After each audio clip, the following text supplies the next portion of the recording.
It's hard. I haven't got anything left to say. That's what I'm going to say. I have a purpose here, which I'll get to, and I kind of a surprise for you too.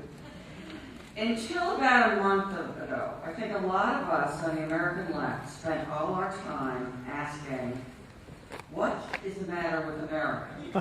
What in particular, why in particular, are Americans such wusses?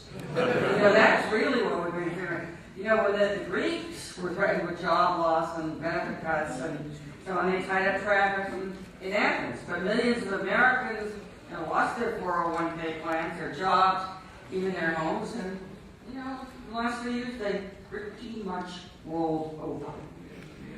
When British or French students were told that their tuition was going to go up for something else, like paying for 62-year-olds, that's stunning. They took to the seats. You know what American students do? This is not a casual observation. It's based on evidence. They walk over to the Student Development Center and get an increased dose of Prozac. That's really the campus situation. But then, even in the Irish and the Icelanders hit the streets when their financial systems collapsed. And what did angry Americans do, especially the white, old, angry Americans? They organized an AstroTurf outfit called the Tea Party to provide electoral support for the super rich and the big corporations. That was a major populist movement over the last few years. So we were all frustrated, and one of the people on the left who got very frustrated is the eminent political scientist Frances Fox Piven. And I mean the real one, not all the rest of you who are imposters tonight. The actual Frances Fox Piven was here. And she wrote at the end of December 2010, and I'm going to quote this is from an essay in The Nation. She wrote, "Where are the angry crowds, the demonstrations, sit-ins, and unruly mobs? After all, the injustice is apparent. Working people are losing their homes and their pensions. Shouldn't the unemployed be on the march? Why aren't they demanding enhanced safety net protections and big initiatives to generate jobs?" I read what she wrote in December. And what happened? What followed from that? Well, first, there was an outbreak of hysteria on the part of Glenn Beck and his followers, and please forgive me for the redundancy in that statement, but there was an outbreak of further hysteria. And as editor of Beck's website, theblaze.com, responded to Frances's essay with a blog that had the headline, quote, "Frances Fox Piven rings in the new year by calling for a violent revolution," close quote. Now Beck, had been after Frances for almost a year. I don't know if anybody else watch Fox News occasionally? I just like to wave to Frances. There'll be a little close to stand picture or somewhere on the screen. I can't hear the sound, but it's just a chance to say hello. And Beck had been after Frances for a year before this, because he had said that she had almost single-handedly was responsible for the financial meltdown and the subsequent recession. You'll have to ask her yourself how she did that. I know Frances to be really smart, really hardworking, and very organized, but I had no idea how she pulled off the destruction of capitalism. Anyway, then in response to Beck's attacks in early January, just 2 weeks, as a matter of fact, before the shootings in Tucson, death threats started coming to Frances on Beck's website by the dozens, the scores. Things saying like, "Bring it on, bitch," someone wrote, "We're armed to the teeth." Dozens of these Beck fans wrote, anonymously of course, to describe the exact type of weapons and the caliber of the bullets they recommended for taking out this fiend in our midst, Frances Fox Piven. So it began to appear that maybe Americans weren't wusses after all, They might not have the courage or the know-how to organize a protest at the unemployment office, or which is the kind of action that Francis was suggesting.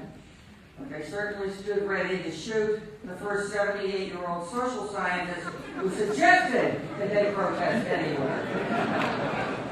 Now, at the urging of some friends, and myself included, Francis did let the police know about her threats on her life. Other than that, she just went right on making trouble and being active and speaking and writing more and more and sending other things and so on. So that was one of the things that happened since late December. I don't have to tell you about all the other things that happened because we've had many speakers talk about it. We've had several speakers talk about that. The revolution that came from Tunisia and Egypt. I should make one thing right clear right now. Francis was not responsible for the revolution in Egypt. And I know that because I called her up and I said, Francis, did you do this? And, actually, even Glenn Beck did not blame Francis for those revolutions. He blamed a curious alliance between Al-Qaeda and Code Pink. He never had guessed it. They would get together like that. Now, we learned important things. I think Paul Mason here said it beautifully. We learned that defiance is contagious. We learned that it goes from one place in the world to another. We saw it not only go throughout Northern Africa and the Middle East, but it was fun to see autocratic leaders in places like Saudi Arabia and China trembling as they saw this wave of revolutions. The jolt of defiance internationally, as Laura has made very vividly clear to us, even in here. I remember in mid-February, I had a friend in Fort Wayne who's a community organizer and a labor organizer, and he called to tell me that, quote, Nile fever had hit the Midwest. He said laid-off people that he organizes and works with couldn't pull themselves away from the live streams on Al Jazeera.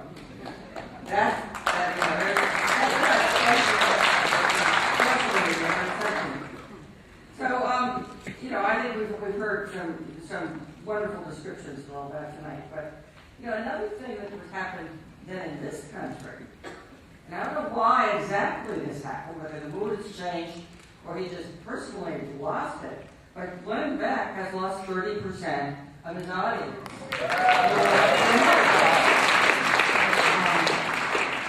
And then, the other thing I want to mention, that I think is very important, and to add to Laura's account of the events in Madison, is, and about the theme of contagion, is I just want to list some of the places in the world that sent pizza into the Capitol building in Madison. This is a very important part of it all. And the pizza came from Egypt, Australia, China, Turkey, Korea, and Finland, to name a few places. That's solidarity.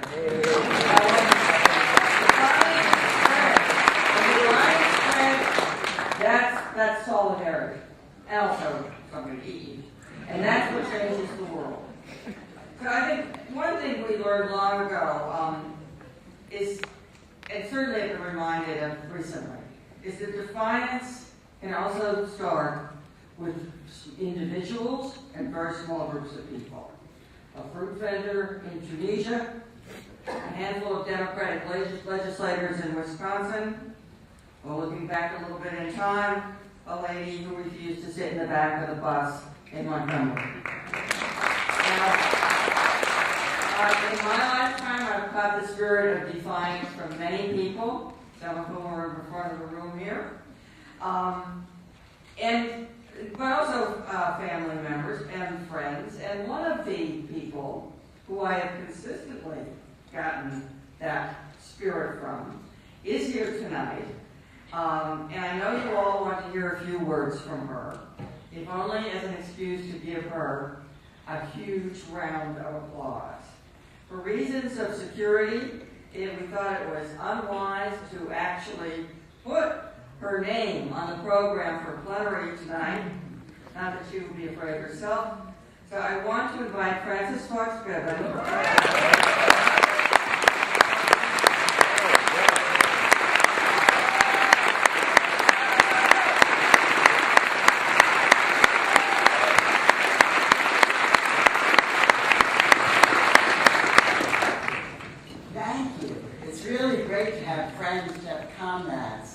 And those were wonderful speeches. And I want to end the evening by asking you all to join in a few practical steps. What we can do now isn't the only thing you can do, but this is pretty easy. We need lots of help. We want to add to the momentum of Wisconsin and Indianapolis and Trenton and Ohio. We can't let it slow down, because think of how the world has turned just in the last month. Now we know that we're going to gain the upper hand, that workers and students and ordinary people together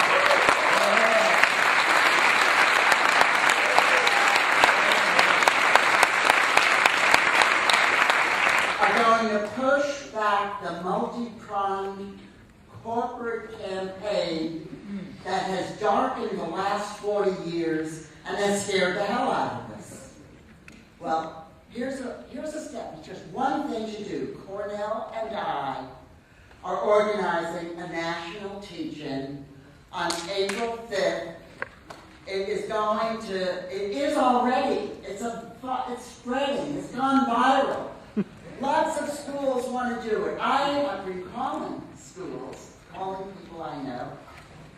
Nobody says no, everybody says sure. And then it pops up in the schools. I didn't call anybody yet.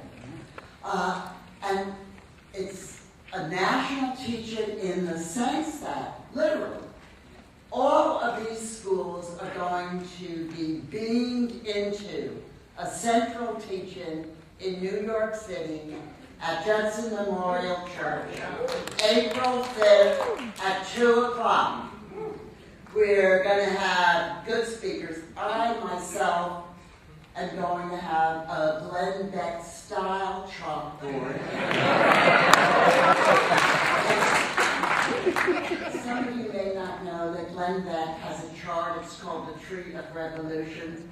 Under the Trump, Barack Obama is a branch. The financial meltdown is a branch. A lot of branches. Well, he wants to be a teacher. We're going to have a teach-in, and we're going to have a chart showing the many branches of the corporate assault on American life over the last 40 years.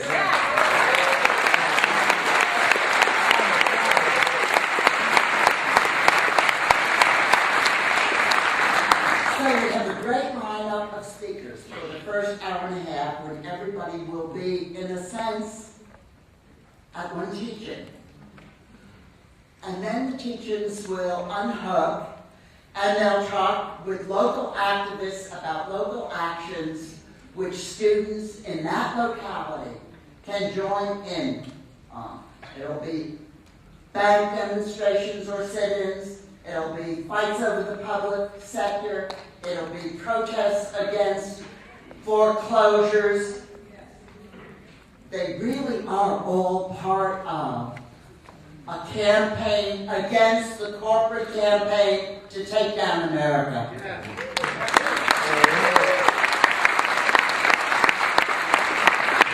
So I want to know how many of you are at colleges or universities.